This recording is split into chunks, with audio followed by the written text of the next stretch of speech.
Aniduna yamna close oibagi mawangda wariga sasadana changlakpadu ubada living room gi sofada phamliba ahal anidu haifet yengnei. Haima, isala edana. Hoi masi. Natti nangbu ngarang sakhiba thabakduna kamai tawraba. Imasi kashu thaidokpa tawdreda. Da chalambana phana ba dum sinkhre. Oh, phare phare. Imasi di pakhalurene. Nangi khupingduda. Mani Chandrana amuk wadu makha samtharai. Ai, file dudi phangi habro. Hoi pabung phange. Da thawbana thabakse phajana yengsilamdabadagi soiba ngaktane. Mathung lai macha deda. Madugi angangdusu. Yam phataba minida. Ibungne ga hainingde aidi. Ngai khone. Magi pawa matarisibu. Chumbro. Kai pangno pabung. Thawbadubu mina nimphung ngangnabada laikhidre habra kaino haife taine aibu ngarang walking haife thubada mina haina hoine. Chumme pabung laikhidre. Sanari bawari du tabada thaja masadu tu chongkhiba khanghaude. Rainana makha kari tarakpa khalluda masadu khoirang khoisaunarai. Adubo ma tarudre ngaihak asumna lairamlaba tungda. Adudi se ngaktang phambiramo ai salo lake. Hoi phamange. Tharik tu mamauda mu onsilaktuna. Bema nang pabunggi dine. Sini thaktobo oina tawro uko. Hoi masi. Ngai khose noigi warido amta tokho. Raina sak saraga chatloko. Chadoni kaino imasi. Mi anobigi makhut yengena laikan sida. Haima anghau bisidi. Ngaihaki tungda thajaso cha kap ahunga chanaba kharaga puduna tholakle. Aduga Mani Chandragi manakta khajik changsinduna. Pabung sa. Oh, yare thammo. Imasi gisu sida thamjarage. Hoine. Ado nangisu puro odana sida puna thakminarasya. Imasi aidi sa thaktiye. Ihe.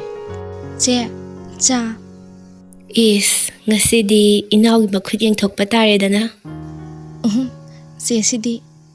Natte nangbu sa do thaktrasu asa phosidi khara chasaludana. Hoi. Imasi sage. Ngai khoni ibema sanabu hogut khrabo. Babo ai yenguge ngasaidi hogal hodabane. Oh, chalo hogaladine babung wari imta sasena hayawina tamuko. Hoi babung. Wase haramduna thaja makhoigi rumda sakhen bu hodokpa karai. Adubu haujik phawba isisina tumduna lerambadu ubada machinda sumna soli. Kaino ne haujik phawba tumisina yambung tabro se hogalo seba hogalo haibane babung na wari imta sanase lao hayobane tabro yambua. Sakhendu mamit tipangda adumak khumlaklami.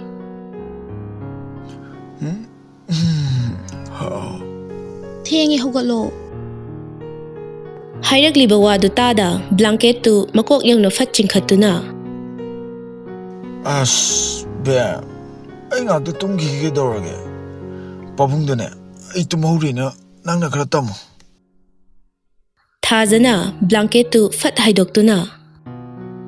Yaroye hojik putumba matamlo kaino asu yamna ngangna ba wari sibo ayu oine ikaire ko hogatlo haibane jeraina sula owe hogalo ba. Sakhen mamit to panglakpada thajana chandol machugi dress ka setlaga maithong nga na lerambadu ubada tumlambadagi fuk hogatuna ꯊꯥꯖꯗꯨ ꯉꯥꯏꯍꯥꯛ ꯃꯨꯟꯅ ꯌꯦꯡꯂꯕ ꯇꯨꯡꯗ ꯅꯣꯛꯐꯦꯠ ꯇꯧꯅ ꯀꯩꯅꯣ ꯁꯤꯕꯨ ꯉꯔꯥꯡ ꯑꯩꯒ ꯂꯨꯍꯣꯡꯈꯤꯕ ꯅꯨꯄꯤꯗꯨꯔꯅꯦ ꯃꯥꯟꯗ꯭ꯔꯕꯣ ꯃꯥꯜꯂꯝꯗ꯭ꯔꯦ ꯀꯩꯗ ꯃꯥꯟꯗ꯭ꯔꯤꯅꯣ ꯉꯔꯥꯡꯗꯤ ꯀꯌꯥ ꯐꯖꯈꯤꯗꯕꯅꯤ ꯑꯗꯨꯒ ꯉꯁꯤꯅ ꯌꯥꯝ ꯊꯤꯅ ꯐꯖ ꯂꯩꯔꯝꯃꯤ ꯁꯤꯅ ꯀꯃꯥꯏꯅ ꯇꯧꯔꯤꯅꯣ ꯇꯥꯅꯤꯡꯗꯦꯀꯣ ꯋꯥꯊꯤ ꯉꯥꯡ ꯂꯩꯔꯅꯨ ꯍꯧꯒꯠꯂꯣ ꯍꯥꯏꯕꯅꯦ ꯉꯥꯏꯈꯣꯕ ꯍꯧꯒꯠꯂꯒꯦꯕ ꯑꯗꯣ ꯅꯪꯕꯨ ꯀꯣꯐꯤꯒ ꯄꯨꯔꯛꯇ꯭ꯔꯣ ꯄꯨꯔꯛꯇꯤꯌꯦ ꯃꯈꯥꯗ ꯃꯌꯥꯝ ꯄꯨꯟꯅ ꯊꯛꯎꯔꯁꯦ ꯑꯁ ꯕꯤꯠꯀ ꯂꯣꯏ ꯇꯦꯛꯏꯌꯦ ꯕꯤꯠ ꯇꯦꯛꯄꯒ ꯂꯥꯏꯔꯤ ꯍꯧꯒꯠꯂꯣ ꯄꯥꯕꯨꯡꯅ ꯉꯥꯏꯍꯧꯔꯕꯅꯦ ꯉꯥꯡꯖꯁꯨꯅꯨ ꯀꯩꯗꯧꯔꯒꯦ ꯃꯣꯏꯁꯨꯅꯦ ꯃꯇꯥꯡꯁꯤ ꯀꯜꯂꯛꯄ ꯅꯠꯇꯦ ꯌꯥꯝꯕꯣ ꯀꯥꯔ ꯉꯥꯡꯒꯅꯨꯀꯣ ꯌꯥꯍꯧꯗꯣ ꯊꯦꯡꯃꯜꯂꯦ ꯍꯥꯏꯕꯅꯦ ꯌꯥꯔꯦꯕ ꯃꯁꯤꯅ ꯃꯔꯣꯜ ꯑꯃ ꯑꯗꯨꯝ ꯍꯧꯒꯠꯇꯧ ꯂꯩꯔꯁꯤꯗ ꯉꯥꯏꯈꯣꯅꯦ ꯅꯪꯁꯨ ꯁꯨꯝ ꯌꯦꯡꯉꯣꯕ ꯂꯨꯍꯣꯡꯕ ꯅꯣꯡꯉꯥꯟꯕꯗꯕꯨ ꯀꯔꯝꯕ ꯕꯣꯔꯅ ꯌꯥꯍꯧꯉꯟꯅꯒꯦꯕ ꯀꯔꯝꯕ ꯕꯣꯔꯅ ꯌꯥꯍꯧꯉꯟꯅꯒꯦꯕ ꯐꯤꯂꯝꯗ ꯀꯔꯤꯗꯒ ꯑꯝꯇ ꯎꯗ꯭ꯔꯣ ꯅꯪꯕꯣ ꯍꯦꯔꯣꯏꯟꯗꯨꯅ ꯆꯥ ꯒꯤꯂꯥꯁ ꯑꯃ ꯄꯨꯁꯤꯜꯂꯛꯑꯒ ꯍꯦꯔꯣ ꯍꯧꯗꯣꯛꯄ ꯆꯪꯅꯔꯤꯗꯣ ꯑꯩꯈꯣꯏꯒꯤꯗꯤ ꯆꯥꯗꯤ ꯂꯥꯏꯔꯗꯅ ꯏꯁꯧ ꯑꯣꯏꯅ ꯄꯨꯁꯤꯜꯂ ꯆꯪꯉꯦꯕ ꯌꯥꯝꯕꯣ ꯌꯥꯔꯦ ꯌꯥꯝ ꯊꯨꯅ ꯍꯧꯒꯠꯂꯨꯀꯣ ꯑꯩ ꯊꯣꯛꯑꯝꯃꯒꯦ ꯉꯥꯏꯈꯣ ꯏꯕꯥꯅꯤ ꯊꯣꯛꯃꯤꯟꯅꯈ꯭ꯔꯁꯦ ꯍꯥꯏꯕ ꯊꯥꯖꯗꯨ ꯍꯟꯅ ꯌꯦꯡꯂꯝꯗ ꯈꯣꯡꯊꯥꯡ ꯑꯃ ꯑꯅꯤ ꯊꯥꯡꯕ ꯍꯧꯏ ꯕꯦꯝ ꯉꯥꯏꯈꯣ ꯍꯥꯏꯕꯅꯦ ꯌꯥꯝꯕꯣ ꯌꯥꯝ ꯑꯉꯥꯡ ꯃꯆꯥ ꯃꯥꯜꯂꯛꯀꯅꯨꯀꯣ ꯃꯤꯅ ꯏꯃꯨꯡ ꯆꯪꯈ꯭ꯔꯒ ꯁꯨꯡꯊꯣꯛ ꯊꯣꯛꯂꯛꯇꯦ ꯍꯥꯏꯈ꯭ꯔꯅꯤ ꯍꯥꯏꯅꯤꯡ ꯍꯥꯏꯖꯁꯅꯨꯍꯦ ꯍꯌꯦꯡꯅꯦ ꯑꯩꯈꯣꯏꯗꯒꯤ ꯃꯣꯏꯅ ꯑꯃꯨꯛ ꯍꯦꯟꯗꯣꯏꯅꯦ ꯊꯥꯖ ꯋꯥ ꯃꯈꯥ ꯇꯥꯔꯝꯗ ꯄ꯭ꯔꯞ ꯊꯣꯛꯈ꯭ꯔꯦ ꯁꯛꯍꯦꯟ ꯊꯥꯖꯅ ꯊꯣꯛꯈꯤꯕ ꯑꯗꯨ ꯃꯈꯨꯠ ꯑꯅꯤꯗꯨꯅ ꯆꯨꯕꯥ ꯃꯦꯠꯇꯨꯅ ꯃꯣꯃꯣꯟ ꯇꯧꯅ ꯌꯦꯡꯍꯧꯏ ꯅꯨꯄꯤꯗꯨ ꯃꯈꯥꯗ ꯑꯃꯨꯛ ꯂꯥꯛꯇꯨꯅ ꯄꯥꯕꯨꯡ ꯌꯥꯝꯕꯨꯡꯗꯣ ꯂꯥꯛꯑꯒꯦ ꯍꯥꯏꯍꯧꯕꯅꯦ ꯐꯔꯦ ꯐꯔꯦ ꯑꯗꯨ ꯏꯃꯥꯁꯦ ꯑꯩꯈꯣꯏ ꯀꯩ ꯏꯟꯁꯥꯡ ꯊꯣꯡꯗꯣꯏꯅꯣ ꯌꯥꯝ ꯉꯜꯂꯤꯗ ꯉꯥꯛꯇꯪ ꯂꯩꯔꯒ ꯊꯣꯡꯁꯦ ꯑꯗꯨꯏ ꯁꯔꯨꯛ ꯁꯤꯗꯅ ꯆꯦ ꯔꯥꯏꯅꯥꯒꯅꯦ ꯐꯝꯃꯤꯟꯅꯔꯒ ꯑꯆꯥꯄꯣꯠꯁꯦ ꯆꯥꯃꯤꯟꯅꯔꯣ ꯂꯥꯛꯑꯣ ꯍꯣꯏ ꯑꯁꯨꯝꯅ ꯊꯥꯖꯗꯨ ꯔꯥꯏꯅꯥꯒꯤ ꯃꯅꯥꯛꯇ ꯈꯖꯤꯛ ꯆꯪꯁꯤꯟꯗꯨꯅ ꯐꯝꯃꯤ ꯆꯦ ꯀꯩꯅꯣ ꯑꯝꯇ ꯆꯥꯗ꯭ꯔꯕꯣ ꯔꯥꯏꯅꯥꯗꯨ ꯐꯣꯟꯗꯨ ꯌꯦꯡꯅ ꯆꯥꯏꯌꯦ ꯌꯥꯝ ꯍꯥꯎꯋꯦ ꯅꯪꯁꯨ ꯆꯥꯋꯣꯁꯦ ꯊꯥꯔꯤꯛꯅ ꯋꯥꯗꯨ ꯃꯔꯛ ꯐꯠ ꯊꯠꯇꯨꯅ ꯈꯪꯗ꯭ꯔꯦꯗ ꯔꯥꯏꯅꯥ ꯏꯕꯦꯝꯃ ꯅꯨꯡꯇꯤꯒꯤꯗꯤꯅꯦ ꯁꯨꯃꯥꯏꯅ ꯉꯥꯛꯇ ꯐꯝꯖꯒꯦ ꯁꯪꯕ ꯅꯠꯇꯦ ꯉꯁꯤꯗꯤ ꯏꯃꯧꯅ ꯊꯕꯛ ꯄꯨꯝꯅꯃꯛ ꯃꯍꯨꯠ ꯁꯤꯟꯈꯤꯕꯁꯤꯗ ꯏꯁꯥꯁꯦ ꯀꯣꯝꯍꯟꯗꯅ ꯍꯩꯅꯗꯕ ꯑꯃ ꯌꯥꯎꯔꯦꯗ ꯑꯗꯨꯅꯦ ꯃꯧ ꯂꯥꯛꯄꯒꯤ ꯅꯨꯡꯉꯥꯏꯕ ꯍꯥꯏꯔꯤꯗꯣ ꯍꯣꯏ ꯁꯤꯗ ꯇꯥꯔꯦꯗꯅ ꯊꯥꯖ ꯅꯪꯕꯨ ꯊꯕꯛꯁꯤꯡꯁꯦ ꯇꯧꯕꯗ ꯋꯥꯕ꯭ꯔꯅꯦ ꯆꯦ ꯀꯩꯗꯧꯕꯒꯤ ꯋꯥꯗꯣꯏꯅꯣ ꯌꯨꯝꯒꯤ ꯊꯕꯛ ꯈꯔꯁꯤꯗꯤ ꯀꯩꯁꯨ ꯅꯠꯇꯦꯗ ꯑꯩꯈꯣꯏꯒꯤ ꯑꯥꯒꯤ ꯊꯝꯕꯧ ꯇꯥꯕꯩ ꯈꯨꯋꯥꯗ ꯌꯧꯗꯦꯕ ꯊꯥꯖꯅ ꯏꯆꯝ ꯆꯝꯅ ꯍꯥꯏꯔꯛꯄ ꯋꯥ ꯑꯗꯨꯗ ꯃꯌꯥꯝꯗꯨ ꯄꯨꯂꯞ ꯅꯣꯛꯏ ꯉꯥꯏꯈꯣꯅꯦ ꯊꯥꯖ ꯊꯝꯕꯧ ꯍꯥꯏꯔꯒ ꯀꯩꯅꯣꯝ ꯅꯤꯡꯁꯤꯡꯉꯛꯑꯦ ꯑꯩꯅꯅꯦ ꯅꯣꯡꯃ ꯎꯔꯛꯄꯗ ꯅꯨꯄꯤ ꯈꯔꯅꯅꯦ ꯏꯁꯤꯡ ꯃꯅꯨꯡꯗꯒꯤ ꯊꯝꯕꯧ ꯃꯌꯥꯝ ꯑꯃ ꯇꯥꯜꯍꯧꯋꯦꯕ ꯑꯗꯨꯅ ꯀꯃꯥꯏꯅ ꯇꯧꯔꯤꯖꯥꯠꯅꯣ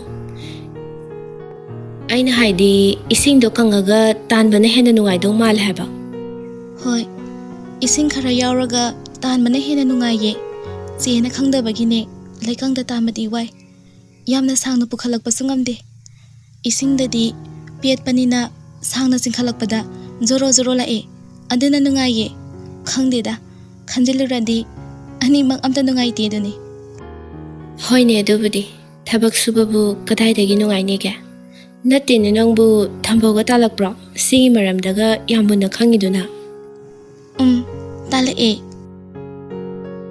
ꯊꯥꯔꯤꯛꯇꯨ ꯃꯃꯧꯗ ꯅꯨꯡꯁꯤꯅ ꯌꯦꯡꯖꯔꯛꯇꯨꯅ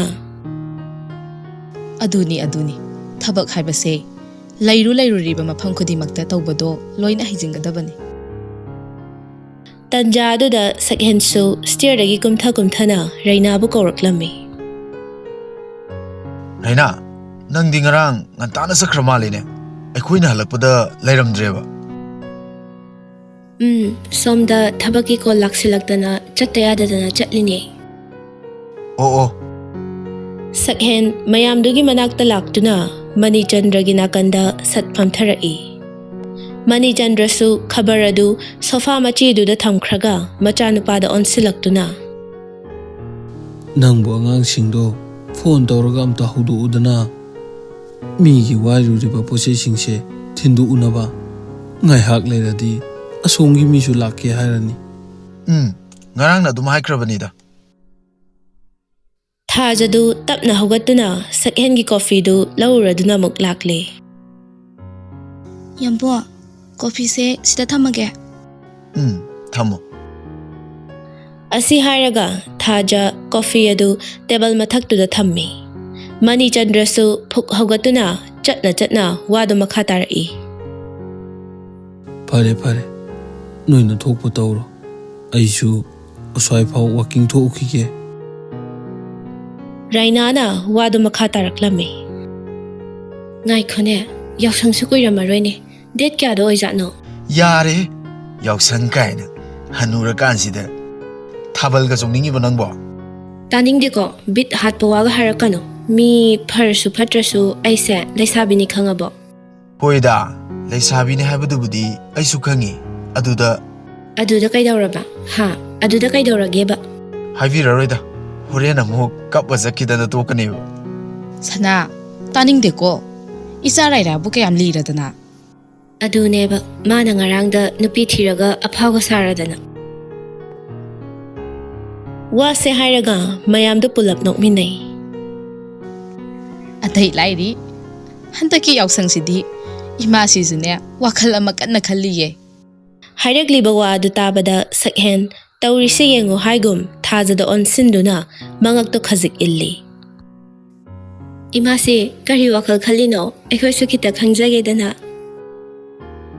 ꯑꯇꯩ ꯅꯠꯇꯦꯗ ꯑꯩꯗꯤ ꯏꯆꯥ ꯅꯤꯡꯉꯣꯜꯁꯨ ꯌꯥꯎꯖꯗꯕꯅꯤꯅ ꯃꯤꯅ ꯃꯆꯥꯅꯨꯄꯤ ꯄꯨꯔꯒ ꯊꯥꯕꯜ ꯌꯦꯡꯕ ꯆꯠꯄꯗꯣ ꯀꯌꯥꯝ ꯀꯜꯂꯛꯏ ꯑꯗꯨꯗ ꯏꯃꯥꯁꯤꯅ ꯈꯟꯈꯤꯌꯦ ꯅꯣꯡꯃꯗꯤ ꯑꯩꯒꯤꯁꯨ ꯏꯃꯧ ꯑꯃ ꯁꯣꯏꯗꯅ ꯂꯥꯛꯈꯤꯅꯤ ꯃꯇꯝꯗꯨꯗ ꯃꯤꯃꯥꯡꯗ ꯂꯦꯟꯅꯔꯒ ꯏꯃꯥꯡ ꯊꯥꯅ ꯄꯨꯔꯒ ꯊꯥꯕꯜ ꯆꯣꯡꯍꯟꯒꯦ ꯍꯥꯏꯅ ꯑꯗꯨꯅ ꯍꯟꯗꯛꯀꯤ ꯌꯥꯎꯁꯪꯁꯤꯗ ꯑꯣꯏꯅ ꯏꯃꯧꯁꯦ ꯊꯥꯕꯜ ꯆꯣꯡꯍꯟꯗꯣꯏꯅꯦ ꯁꯛꯍꯦꯟꯗꯨ ꯄꯤꯁꯨꯝ ꯈꯖꯤꯛ ꯁꯨꯛꯇꯨꯅ ꯋꯥꯗꯨ ꯇꯥꯞ ꯑꯣꯛꯂꯛꯏ ꯏꯃꯥꯁꯤ ꯀꯩꯅꯣ ꯋꯥꯊꯤ ꯇꯧꯅꯨꯀꯣ ꯃꯧꯅꯕꯨ ꯊꯥꯕꯜ ꯆꯣꯡꯅꯕ꯭ꯔꯣ ꯑꯩꯗꯤ ꯉꯁꯥꯏꯈꯩ ꯑꯇꯩ ꯋꯥꯔꯤꯒ ꯑꯣꯏꯔꯕ ꯅꯤꯡꯉꯨꯏ ꯑꯗꯨꯒ ꯆꯣꯡꯍꯟꯕꯒ ꯌꯥꯔꯣꯏꯀꯣ ꯁꯅꯥ ꯁ꯭ꯋꯥꯏ ꯃꯇꯥꯡꯁꯤꯗ ꯅꯪ ꯌꯥꯎꯔꯛꯀꯅꯨꯀꯣ ꯑꯩꯅ ꯄꯨꯔꯅꯤꯗꯤ ꯄꯨꯔꯗꯕꯅꯤ ꯑꯁ ꯏꯃꯥꯁꯦ ꯑꯩꯗꯤ ꯌꯥꯔꯣꯏ ꯍꯥꯏꯁꯤꯅꯤꯀꯣ ꯑꯦ ꯈꯝꯕꯜꯂꯤꯕ ꯀꯥꯏꯗꯨꯅꯤꯅꯦ ꯅꯪꯒꯤꯁꯦ ꯈꯝꯕꯜꯂꯤꯕ ꯀꯥꯏꯗꯨꯅꯦꯕ ꯑꯗꯨꯒꯤ ꯋꯥ ꯅꯠꯇꯦꯕ ꯑꯗꯨꯃꯥꯏꯅꯒ ꯌꯥꯝ ꯇꯧꯁꯤꯜꯂꯛꯑꯗꯤꯅꯦ ꯏꯃꯧꯁꯦ ꯅꯨꯡꯇꯤꯒꯤ ꯑꯗꯨꯝ ꯄꯨꯒꯦꯅꯦ ꯁꯛꯍꯦꯟ ꯎꯄꯥꯏ ꯂꯩꯇ ꯀꯣꯐꯤꯗꯨ ꯁꯤꯞ ꯑꯃ ꯑꯅꯤ ꯐꯠ ꯆꯤꯡꯂꯒ ꯊꯥꯖꯗ ꯐꯂꯞ ꯌꯦꯡꯂꯛꯇꯨꯅ ꯃꯕꯨꯛꯅꯤꯡꯗ ꯁꯨꯝꯅ ꯈꯜꯂꯤ ꯁꯤꯁꯨ ꯆꯣꯡꯅꯤꯡꯉꯤ ꯃꯥꯜꯂꯤꯅꯦ ꯅꯣꯛꯐꯦꯠꯀ ꯇꯧꯔꯗꯅ ꯅꯨꯡꯉꯥꯏꯅꯤꯕ ꯅꯪ ꯆꯣꯡꯉꯣꯕ ꯃꯤ ꯀꯩꯁꯨ ꯈꯪꯖꯗꯕ ꯑꯉꯥꯡꯁꯦ ꯑꯩꯈꯣꯏ ꯏꯃꯥ ꯁꯤꯖꯤꯟꯅꯕ ꯅꯝꯗꯅ ꯏꯔꯥꯡ ꯍꯦꯛ ꯇꯧꯍꯟꯗꯣꯔꯦꯕ ꯁꯛꯍꯦꯟꯒꯤ ꯃꯇꯧ ꯑꯗꯨꯗ ꯅꯨꯄꯤ ꯑꯍꯨꯝꯗꯨ ꯍꯥꯏꯐꯦꯠ ꯌꯦꯡꯅꯔꯒ ꯅꯣꯛꯏ ꯊꯥꯔꯤꯛꯅ ꯑꯗꯨꯃꯛ ꯋꯥꯗꯨ ꯃꯈꯥ ꯇꯥꯔꯛꯏ ꯀꯥꯟꯅꯗꯦꯁꯦ ꯊꯦꯡꯈꯤꯅꯕꯅꯤ ꯕꯦꯝꯃ ꯅꯆꯦ ꯔꯥꯏꯅꯥꯒ ꯅꯕꯥꯅꯤ ꯆꯥꯛꯈꯨꯝꯗ ꯆꯪꯉꯣ ꯍꯦꯟꯖꯥꯡꯗꯤꯅꯦ ꯉꯔꯥꯡꯒꯤ ꯉꯥ ꯊꯣꯡꯕꯁꯨ ꯃꯌꯥꯝ ꯑꯃ ꯂꯩꯕꯅꯤ ꯑꯗꯨꯅꯅꯦ ꯌꯣꯡꯆꯥꯛꯇꯣ ꯐꯖꯅ ꯏꯔꯣꯜꯂꯒꯅꯦ ꯀꯥꯡꯍꯧ ꯑꯃꯒ ꯇꯧꯔꯁꯦ ꯍꯣꯏ ꯏꯃꯥꯁꯤ ꯑꯗꯣ ꯁꯅꯥ ꯍꯣꯔꯦꯟ ꯃꯤ ꯂꯥꯛꯄꯒꯤꯁꯤꯅ ꯑꯊꯣꯡꯕ ꯑꯣꯏꯅ ꯔꯦꯗꯤꯃꯦꯗꯇ ꯇꯧꯁꯦ ꯍꯥꯏꯕꯁꯨ ꯅꯪꯅ ꯌꯥꯗ꯭ꯔꯦ ꯑꯗꯨꯅ ꯀꯅꯥ ꯊꯣꯡꯍꯟꯁꯦ ꯍꯥꯏꯕꯅꯣ ꯁꯛꯍꯦꯟ ꯁꯥꯎꯔꯞ ꯇꯧꯅ ꯃꯃꯥꯗ ꯄꯩꯔꯞ ꯌꯦꯡꯂꯛꯇꯨꯅ ꯖꯦꯝꯁ ꯊꯣꯡꯍꯟꯗꯣꯏꯅꯦ ꯀꯩꯅꯣ ꯍꯥꯎꯒꯗ꯭ꯔꯅꯦ ꯆꯥꯕ ꯌꯥꯗꯗꯅ ꯍꯣꯔꯦꯟ ꯑꯃꯨꯛ ꯆꯣꯞꯅꯅꯤꯀꯣ ꯏꯃꯥꯁꯦ ꯑꯩꯅ ꯈꯪꯗꯅ ꯍꯥꯏꯔꯤꯅꯤ ꯁꯤꯗꯤ ꯊꯝꯒꯣꯗ ꯃꯤ ꯑꯆꯧꯕ ꯐꯪꯁꯟꯗ ꯐꯥꯎꯅꯦ ꯖꯦꯝꯁꯅ ꯊꯣꯡꯈ꯭ꯔꯗꯤ ꯂꯣꯏꯔꯦ ꯍꯥꯏꯅꯔꯤꯅꯤ ꯏꯃꯥꯁꯤꯅ ꯀꯔꯤ ꯈꯪꯉꯗꯅ ꯃꯥꯗꯤ ꯁꯤꯒꯤ ꯁꯤꯟꯐꯝꯁꯤꯗꯤ ꯀꯗꯥꯏꯗ ꯆꯠꯂꯒ ꯇꯝꯃꯨꯔꯤꯕ ꯁꯦꯜ ꯄꯥꯏꯈ꯭ꯔꯕ ꯃꯥꯅ ꯁꯤ ꯊꯣꯡꯕ ꯑꯃꯨꯛ ꯆꯠꯂꯕꯣ ꯆꯠꯇꯦꯗ ꯇꯝꯕꯁꯨ ꯅꯠꯇꯦ ꯃꯁꯥꯒꯤ ꯈꯔ ꯑꯗꯨꯝ ꯊꯣꯡꯕ ꯊꯥꯛꯄꯁꯦ ꯍꯩꯒꯟꯕ ꯍꯥꯏꯇꯥꯔꯦ ꯐꯔꯦ ꯏꯃꯥꯁꯤꯒꯤ ꯋꯥꯗꯤꯅꯦ ꯆꯣꯞꯇꯅꯕꯗ ꯁꯤꯜꯂꯨ ꯍꯥꯏꯁꯤꯗ ꯂꯩꯔꯦ ꯌꯥꯔꯦꯗ ꯏꯃꯥꯁꯤ ꯑꯗꯨꯒꯤꯗꯤꯅꯦ ꯑꯩꯅ ꯑꯗꯨꯝ ꯐꯅꯕ ꯁꯤꯜꯂꯒꯦ ꯇꯟꯖꯥ ꯑꯗꯨꯗ ꯅꯨꯄꯥ ꯑꯅꯤꯗꯨꯁꯨ ꯂꯥꯛꯂꯦ ꯍꯩꯃꯥ ꯅꯣꯏ ꯑꯅꯤꯁꯨ ꯂꯥꯛꯑꯦꯗꯅ ꯂꯣꯌꯥ ꯀꯤꯆꯟꯗ ꯆꯪꯉꯨ ꯑꯗꯨꯒꯅꯦ ꯅꯣꯏ ꯑꯅꯤꯒꯤꯁꯨ ꯆꯥꯛ ꯍꯥꯞꯄꯣꯅ ꯍꯥꯏꯔꯨꯁꯨ ꯑꯃꯨꯛ ꯅꯪ ꯍꯧꯔꯣꯏ Jamesna nokhi nokhi tawduna Imasi injangdi khara hawansi ko ꯑꯣ ꯂꯨꯍꯣꯡ ꯅꯨꯡꯉꯥꯟꯕꯅꯤꯅꯅꯦ ꯍꯦꯟꯖꯥꯡꯗꯤ ꯑꯗꯨꯝ ꯐꯖꯅ ꯍꯥꯎꯔꯗꯧꯅꯦ ꯚꯥꯏ ꯀꯩꯝ ꯈꯜꯂꯨꯅꯣ ꯆꯠꯂꯣ ꯆꯠꯂꯣ ꯔꯥꯏꯅꯥꯁꯨ ꯂꯩꯈꯤꯕꯅꯦ Raina laikhi tabada loya James ta michi fat khachilamlaga chakhum tamna prap prap lakle aduga thongjin maya aduda leptuna ꯍꯣꯏ ꯀꯩ ꯍꯦꯟꯖꯥꯡꯅꯣ khonjel aduda nupi ani do mamai fat fat laithora thaja nokfet tawna ꯑꯦ ꯗꯥꯂꯣꯌꯥ ꯏꯔꯣꯟꯗꯣꯏꯅꯦ ꯉꯔꯥꯡꯒꯤ ꯉꯥ ꯊꯣꯡꯕꯁꯨ ꯌꯥꯎꯔꯤ ꯀꯥꯡꯍꯧꯁꯨ ꯉꯧꯗꯣꯏꯅꯦ ꯆꯥꯔꯁꯦ ꯆꯥꯛ ꯍꯥꯞꯄꯒꯦ ꯌꯥꯝ ꯍꯥꯎꯗꯣꯏꯖꯥꯠꯅꯤ ꯍꯣꯏꯅꯦ ꯑꯩꯁꯨ ꯆꯥꯛ ꯍꯥꯞꯄꯣꯅ ꯍꯥꯏꯒꯦꯅ ꯆꯪꯉꯛꯏꯅꯦ ꯑꯗꯣ ꯔꯥꯏꯅꯥ ꯅꯪꯕꯨ ꯀꯌꯥꯝ ꯀꯨꯏꯔꯒꯦ ꯂꯥꯛꯄ ngaihak oire ꯑꯣ ꯑꯗꯨꯅ ꯑꯩꯉꯣꯟꯗ ꯀꯩꯝꯇ ꯍꯥꯏꯔꯝꯗꯕꯅꯦꯕ yam nungside ko miss call kya lagi ngomta loya du pocket agi phone do lokthokduna pisum haifet suktuna yengi ꯑꯦ ꯀꯩꯅꯣ ꯁꯥꯏꯂꯦꯟꯗ ꯂꯩꯔꯝꯃꯤꯁꯤꯅ ꯑꯁ ꯃꯤꯁꯀꯣꯜ ꯃꯉꯥ ꯈꯛꯁꯤꯕꯨ ꯌꯥꯝ ꯌꯥꯝꯕꯩ ꯇꯥꯏꯞꯇ miss call manga do yamde hairo chatlo ko saida nasak to uraga ai sham sauningak ani dugi mawong aduda thajadu mamai khazik leithokduna no loya su wa makha taramda machinda murum sonduna thokre ꯑꯁ ꯅꯨꯄꯤꯁꯤꯒꯤ ꯏꯁꯧꯁꯤꯗꯤꯀꯣ ꯅꯨꯡꯁꯤꯔꯣꯏ ꯍꯥꯏꯕꯁꯨ ꯉꯝꯗꯦ ꯇꯧꯔꯤꯁꯤ ꯑꯩꯁꯦ ꯍꯥꯟꯅꯗꯤ ꯐꯅꯌꯥꯝ ꯏꯪ ꯇꯞꯆꯔꯝꯕꯅꯦ ꯍꯧꯖꯤꯛꯇꯤ ꯂꯣꯏꯔꯦ ꯄꯨꯡꯂꯣꯏ ꯍꯥꯏꯁꯤꯅꯤ ꯂꯣꯏꯌꯥ ꯅꯪꯒꯤ ꯄꯨꯟꯁꯤꯁꯦ nungthelgi pung ahum tarakpa duaidani thaja manama hoi lakani haiduna mingsel mamangduda famduna haifet kesili tanja aduda sakhenna tunglomdagi makhwang khazik kontharaga thajagi lengjum ani duda pairai Yam kisingano ko. Mi loina sinabutare ba. ꯌꯥꯝꯕꯣ ꯈꯪꯉꯤꯅꯦ ꯀꯔꯝ ꯀꯥꯟꯗ ꯆꯪꯉꯛꯏꯅꯣ ꯃꯈꯣꯜꯒ ꯑꯝꯇ ꯇꯥꯍꯧꯗꯦꯕ Lona sangai ni gino. Aise imanabasingnasune.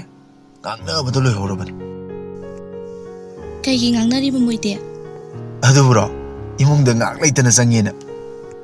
ꯆꯨꯝꯗ꯭ꯔꯣ ꯃꯣꯏꯅ ꯍꯥꯏꯅꯔꯤꯗꯣ ꯀꯌꯥꯔꯛ ꯁꯨꯔꯒꯦꯕ ꯌꯥꯝꯕꯨꯅ ꯆꯪꯉꯛꯏꯁꯦ Khangdreda. Noina di hairiba. Handak matangse. Ai ngaura satpra khangdi. Thabakase Gopalda loina sinatokrasira khangdi. Nanakta dum suru nairaga leirasira khangdeba. ꯌꯥꯝꯕꯣ ꯅꯪꯁꯦ ꯀꯨꯏꯔꯒ ꯁꯨꯝ ꯀꯤꯕ ꯑꯃ ꯌꯥꯎꯁꯤꯜꯂꯛꯑꯦꯀꯣ ꯆꯠꯂꯣ ꯏꯅꯝꯃ ꯍꯣꯏ ꯂꯥꯛꯑꯅꯤꯒꯦ Ngai khodabe. Ngakta laikigeba. ꯆꯠꯂꯣ ꯍꯥꯏꯕꯅꯦ ꯑꯩ ꯒ꯭ꯌꯥꯟ ꯇꯥꯅ ꯑꯝꯇ ꯂꯣꯏꯁꯟꯒꯦ Luisilo kedorge. Aisu sum laigeba. Nangsu dum luisilo. ꯂꯣꯏꯁꯤꯜꯂꯅꯤ ꯌꯥꯝꯕꯨꯡꯅ ꯑꯗꯨꯝ ꯈꯗꯥꯡ ꯊꯥꯗꯗꯅ ꯂꯩꯔꯒ ꯑꯩꯅ ꯀꯃꯥꯏ ꯂꯣꯏꯁꯟꯗꯣꯏꯅꯣ Adobe. Ai wa amadi hayoge. ꯀꯩ ꯋꯥꯅꯣ ꯌꯥꯝꯕꯨꯡꯒꯤ ꯋꯥꯁꯦ ꯁꯨꯡꯂꯣꯏ ꯍꯦꯛ ꯂꯣꯏꯕ ꯅꯥꯏꯗꯦ ꯁꯠ ꯍꯥꯏꯔꯣ ꯑꯗꯨꯒ ꯊꯣꯛꯈ꯭ꯔꯣꯕ Ai. Direct hekta taline. Mi gidi magi nupana manakta leirige harawi. Ai khui gidi tanmandana ne. Romance ka ngakta tawpom khangandeba. ꯌꯥꯔꯦꯀꯣ ꯍꯧꯖꯤꯛꯄꯨ ꯔꯣꯃꯥꯟꯁ ꯇꯧꯕ ꯃꯇꯝꯂꯣ Is romance to babu mafam matam lebro. ꯌꯥꯝꯕꯣ ꯅꯪꯁꯦ ꯀꯃꯥꯏ ꯉꯥꯡꯅꯅꯤ Ai ngangna babu wow in tawradana. Nangna ne inakta gyanta na famagane. Ngangna doba khangedara. ꯍꯣꯏꯕ ꯈꯪꯉꯦꯕ ꯑꯗꯣ ꯀꯩ ꯋꯥꯅꯣ ꯍꯥꯏꯔꯛꯑꯣ ꯃꯤ ꯂꯥꯛꯄꯅ ꯍꯥꯜꯂꯅꯦꯕ Adu ngaikoni. Ngasai ima sina thabal chongani haraga. Nangna noktana ka tawriduna kay haiba. ꯀꯩꯅꯣ ꯌꯥꯝꯕꯣ ꯅꯣꯛꯄ ꯐꯥꯎ ꯌꯥꯗ꯭ꯔꯕꯣ Nokpabudi yaine. Aduda nangi kunokto. Thabal chongningmagi acting ama kanna yauri. Adudane aine yam sawningisi. Aidine haibirisini ko. Thabal chongbu yaw yaro ko. ꯌꯥꯝꯕꯣ ꯑꯗꯨꯒꯤ ꯋꯥꯗꯗꯤ ꯑꯩ ꯈꯪꯗ꯭ꯔꯦꯀꯣ ꯏꯃꯥꯁꯤꯒ ꯍꯥꯏꯅꯖꯧ ꯃꯤ ꯃꯆꯥ ꯅꯤꯡꯉꯣꯜ ꯌꯥꯎꯖꯗꯕꯒꯤ ꯍꯔꯥꯎꯅ ꯍꯥꯏꯕꯁꯤꯗꯕꯨ ꯑꯩꯅ ꯀꯃꯥꯏꯅ ꯇꯜꯂꯦ ꯍꯥꯏꯗꯣꯏꯅꯣ Oh, nangi sidi ima sigi namada thabal chongningmagi waneba. ꯌꯥꯝꯕꯣ ꯃꯔꯩ ꯇꯧꯔꯛꯀꯅꯣ ꯑꯩꯗꯤ ꯀꯩꯁꯨ ꯆꯣꯡꯖꯅꯤꯡꯗꯦꯀꯣ ꯍꯩꯁꯨ ꯍꯩꯖꯗꯦ ꯑꯗꯨ ꯑꯣꯏꯔꯁꯨ ꯏꯃꯥꯁꯤꯅ ꯄꯦꯟꯖꯅꯕ ꯉꯥꯏꯍꯥꯛꯇ ꯑꯣꯏꯔꯁꯨ ꯌꯥꯎꯕꯤꯔꯒ ꯂꯣꯏꯔꯦ ꯁꯤꯗꯕꯨ ꯀꯔꯤ ꯈꯟꯅꯤꯡꯉꯥꯏ ꯂꯩꯒꯦ Nangna kari khangadana. Laye, yam layeba. Aina fawba amukta nakutsi pairagane. Thabal chongjage fangdri. Aduga nupa atopa singdada ꯄꯥꯏꯍꯟꯈꯤꯗꯣꯏꯅꯦꯕ ꯑꯗꯨꯗ ꯈꯟꯕꯗꯅꯦ ꯍꯧꯖꯤꯛ ꯐꯥꯎꯕ ꯑꯩꯒꯤ ꯏꯁꯥꯁꯦ ꯈꯣꯏꯗꯧ ꯌꯥꯝ ꯊꯤꯅ ꯁꯥꯎꯒꯠꯂꯤꯖꯥꯠꯅꯦ ꯊꯥꯖꯗꯨ ꯅꯣꯛꯃꯤ ꯇꯧꯗꯨꯅ ꯁꯛꯍꯦꯟꯒꯤ ꯃꯅꯥꯛꯇ ꯈꯖꯤꯛ ꯆꯪꯁꯤꯟꯗꯨꯅ ꯃꯈꯨꯠꯇꯨꯅ ꯃꯈꯖꯥꯏ ꯑꯅꯤꯗꯨꯗ ꯇꯞꯅ ꯊꯝꯗꯨꯅ ꯑꯗꯨ ꯑꯣꯏꯔꯒꯅ ꯌꯥꯝꯕꯣ ꯊꯥꯕꯜꯁꯦ ꯏꯕꯥꯅꯤ ꯑꯣꯏꯅ ꯆꯣꯡꯉꯁꯤꯔꯣ ꯑꯗꯨ ꯌꯥꯝꯅ ꯈꯝꯕꯜꯂꯗꯤ ꯑꯩꯁꯦ ꯈꯣꯡ ꯊꯥꯡꯐꯝ ꯂꯩꯔꯔꯣꯏꯌꯦ ꯑꯁꯦꯡꯕꯅꯦ ꯕꯦꯝ ꯑꯩꯅ ꯈꯝꯕꯜꯂꯤꯕꯁꯤꯁꯨ ꯅꯪꯕꯨ ꯅꯨꯡꯁꯤꯃꯟꯕꯒꯤꯅꯦ ꯍꯣꯏ ꯕꯥ ꯑꯩꯁꯨ ꯈꯪꯉꯦ ꯑꯗꯨꯗ ꯏꯃꯥꯁꯤꯅ ꯃꯤꯒꯤ ꯃꯃꯥꯅ ꯃꯆꯥꯅꯨꯄꯤ ꯄꯨꯔꯒ ꯊꯥꯕꯜ ꯆꯣꯡꯕ ꯆꯠꯈꯤꯕꯒꯤ ꯃꯊ꯭ꯋꯥꯏ ꯅꯨꯡꯉꯥꯏꯇꯗꯅ ꯇꯝꯃꯤꯗꯣ ꯌꯥꯝꯕꯨꯡꯁꯨ ꯇꯥꯔꯤ ꯅꯠꯇ꯭ꯔꯣ ꯁꯤꯗ ꯌꯥꯝꯕꯨꯡꯅ ꯌꯥꯝꯅ ꯅꯨꯡꯉꯥꯏꯇ꯭ꯔꯗꯤ ꯐꯔꯦ ꯑꯩ ꯊꯥꯕꯜ ꯆꯣꯡꯕꯁꯦ ꯌꯥꯎꯔꯣꯏꯒꯦ ꯌꯥꯝꯕꯨꯡꯅ ꯌꯥꯗꯕ ꯊꯕꯛꯇꯤ ꯑꯩ ꯇꯧꯔꯣꯏꯌꯦ ꯕꯦꯝ ꯑꯩꯁꯤꯕꯨ ꯌꯥꯝꯅ ꯄꯨꯛꯆꯦꯜ ꯄꯤꯛꯄ ꯇꯥꯔꯕꯣ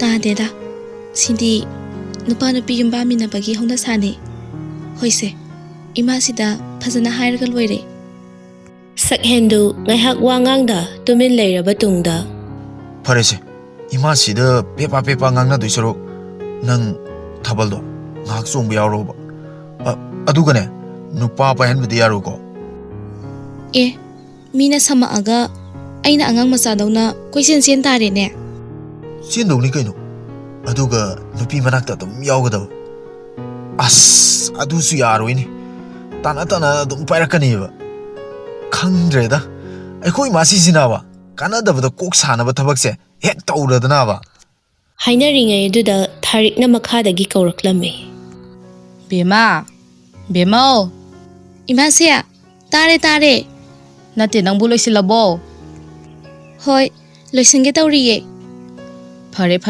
ꯂꯣꯏꯁꯤꯜꯂꯣ ꯃꯤ ꯂꯥꯛꯄꯅ ꯍꯥꯟꯈꯤꯅꯤ